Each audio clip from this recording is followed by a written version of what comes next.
지금 황교안은 본인이 그렇게 비판하고 있는 이 문재인의 총선 이 전략, 이 방식을 지금 따라하고 있는 것입니다. 네, 안녕하십니까. 나쁜 정치, 꼼수 정치, 쓱 빠진 정치 깔끔하게 쓸어주는 아저TV 마산의 마산아재입니다.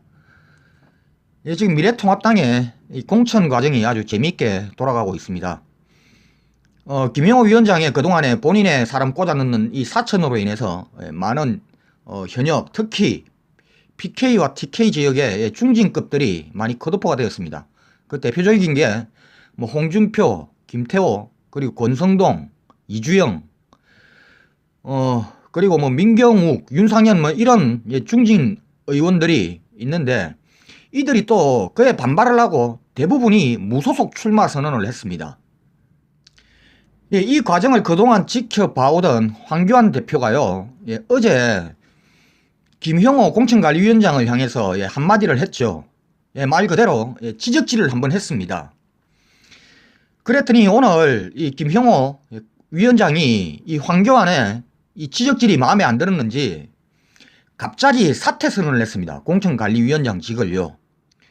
이 황교안 대표의 지적질 한 방에 김형호 위원장이 사퇴를 하면서 민경욱이가 부활을 했습니다. 김형호가 민경욱을 컷오프를 시켰는데 황교안이 민경욱 재심 요청을 했고, 김형호가 이걸 받아들여서 경선으로 부활을 시켜놓고 김형호가 사퇴를 했습니다. 민경욱요, 지금 대한민국 현직 국회의원 중에서 국회의원 자질이 최고 없는 의원이 바로 민경욱 의원입니다. 이 사람을 다시 부활을 시켰습니다. 지금 황교안이가요.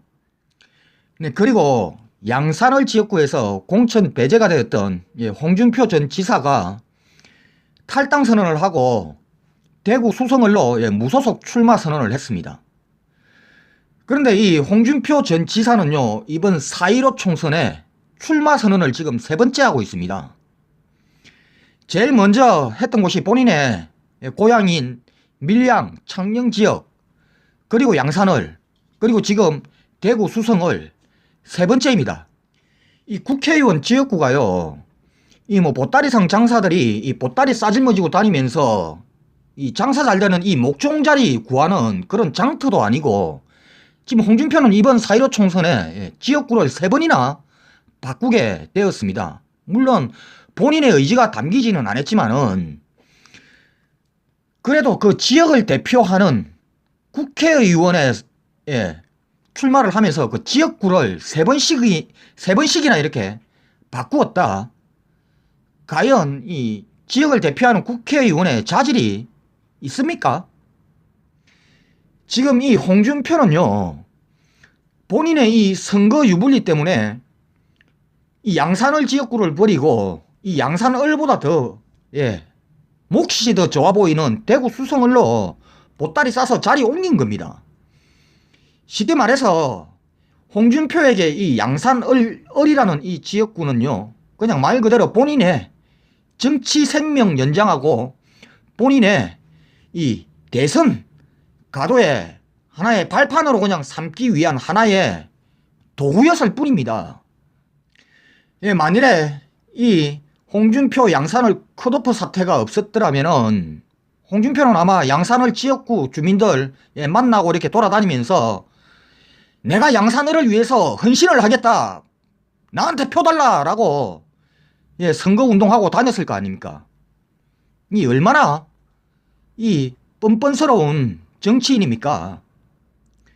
네, 어쨌든 이 홍준표는 탈당을 했습니다. 그런데 아마 탈당은 본인의 그 의지에 의해서 이렇게 쉽게 할 수 있었지만은 다시 복당하기는 힘들 겁니다. 아마 황교안이가 이렇게 버티고 있는 이상 홍준표의 복당은 쉽지가 않을 겁니다, 아마. 네, 그리고 이 홍준표를 잘라낸 황교안이 김종인을 이번 4.15 선거 대책본부장으로 모시고 온다고 합니다. 정말 이 부분도 저는 이 황교안의 이 수준을 보여준다라고 생각을 합니다. 이 김종인은요, 이 홍준표 못지않은 고집불통에다가 외골수입니다. 이런 사람을 다른 당도 아니고 미래통합당의 선거대책위원장으로 앉힌다? 엄청난 잡음이 있을 텐데, 특히 이 김종인 씨는 이 앞전 20대 총선에 진보 진영이었던 더불어민주당의 선거대책 본부장을 맡았던 사람입니다. 그런 사람을 미래통합당의 선거대책 본부장으로 앉혀놓았을 때 엄청난 잡음이 있을 텐데, 이 잡음과 문제들을 중간에서 조율하고 컨트롤을 해야 될 사람이 바로 황교안 대표입니다. 과연 황교안 대표의 능력이 이 김종인을 컨트롤할 수 있는 능력이 되겠습니까? 황교안의 능력이요?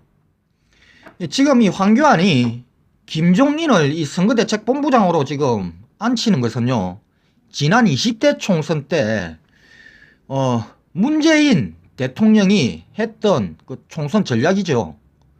지금 황교안은 본인이 그렇게 비판하고 있는 이 문재인의 총선 이 전략, 이 방식을 지금 따라하고 있는 것입니다. 그런데 지금 여기서 황교안 대표가 아주 뭔가 큰 착각을 하고 있는 것이, 지난 20대 총선에 더불어민주당 당 쇄신과 그리고 이 총선 승리를 이끈 주역이 김종인이라고 지금 착각을 하고 있는 것 같은데요. 이 김종인을 뒤에서 조율하고 컨트롤을 한 사람이 바로 문재인 당시의 당대표였습니다. 한마디로 이 문재인이었기에 이 고집불통의 외골수인 김종인을 선거대책본부장 자리에 앉힌 이 카드를 활용을 하고 성공을 할 수 있었던 것이지, 이거 뭐 아무나 활용하고 그리고 성공할 수 있는 카드가 아닙니다. 이 김종인 카드가요. 근데 지금 김종인 선거대책본부장 영입설이 나오자마자 지금 미래통합당 당내에서는요, 벌써 이렇게 잡음들이 생기기 시작했습니다. 황교안 대표님, 이 물은요, 담는 그릇에 따라서 그 모양과 양이 달라지는 법입니다. 그런데 지금 미래통합당은요, 밑빠진 독, 그러니까 깨진 독에 물붓기입니다. 그런데 지금 물만 지금 셀이 갖다 붙는다고 당이 바뀌겠습니까? 미래통합당은 지금 밑이 빠져있는 그 독부터 수리를 하는 것이 우선이라고 생각을 합니다. 네, 이상 오늘 여기까지 하겠습니다. 구독과 좋아요 알림은 아재에게 아주 큰 힘이 됩니다. 나가시면서 꾹꾹꾹 눌러주시기 바랍니다.